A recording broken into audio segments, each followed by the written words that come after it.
गांव के बीचों बीच खड़ी थी एक ऐसी इमारत जिसने न जाने कितने सपनों को निगल लिया था। पुरानी हवेली। उस हवेली की दीवारें फुसफुसाती थीं, खिड़कियां जैसे किसी अदृश्य ताकत के इशारे पर खुलती बंद होती थीं, और रात के अंधेरे में हवेली की छत से उठती थीं चीखें। गांव में हर किसी के दिल में उस हवेली का नाम सुनते ही डर बैठ जाता था।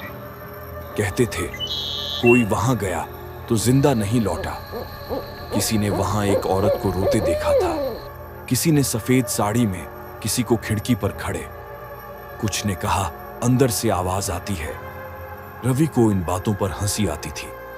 ये सब पुराने जमाने की कहानियां हैं, वह कहता। भूत वूत कुछ नहीं होता।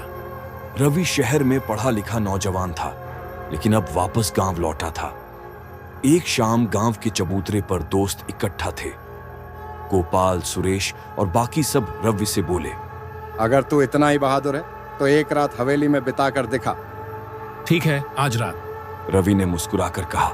सन्नाटा छा गया, हवाओं का रुख बदल गया।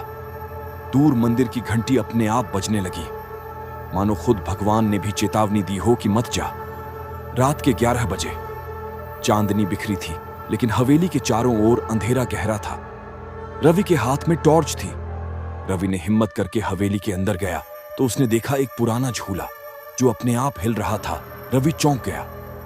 उसने टॉर्च घुमाई, कोई नहीं। अगला कमरा खुला। यहां दीवार पर पुराने समय की एक तस्वीर टंगी थी। तस्वीर में एक सुंदर महिला थी, बिंदी लगाए, बड़ी बड़ी आंखें। रवि तस्वीर के पास गया। तभी एक आवाज आई, मत छुओ मुझे, मत छुओ मुझे। रवि पीछे मुड़ा। कोई नहीं था, पर तस्वीर से खून टपकने लगा। डर अब रवि की रगों में दौड़ने लगा, लेकिन उसका जज्बा अभी भी जिंदा था। तभी ऊपर की मंजिल से एक कराहती हुई आवाज आई, बचाओ, बचाओ। रवि उस आवाज के पीछे भागा।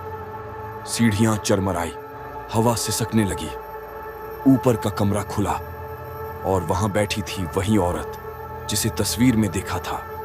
तुम कौन हो? मैं रमा हूँ, इस हवेली की आखिरी बहू। मुझे मेरे पति ने जिंदा दीवार में चुनवा दिया था, क्योंकि मैं उसे पसंद नहीं थी। अब हर अमावस्या को मेरी आत्मा यहाँ रोती है। कोई मुझे मुक्त नहीं करता। कैसे मुक्त करूं तुम्हें?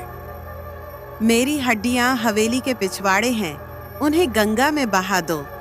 सुबह होने को थी। डर से कांपता हुआ रवि हवेली के पीछे गया। वहां एक पुराना कुआं था। उसके पास खुदाई की तो सच में एक कंकाल मिला। रवि ने उन हड्डियों को गांव के पंडित के साथ गंगा ले जाकर विसर्जित किया। जैसे ही हड्डियां पानी में गईं, आकाश में तेज रोशनी हुई। हल्की सी मुस्कान के साथ रमा की आत्मा दिखाई दी।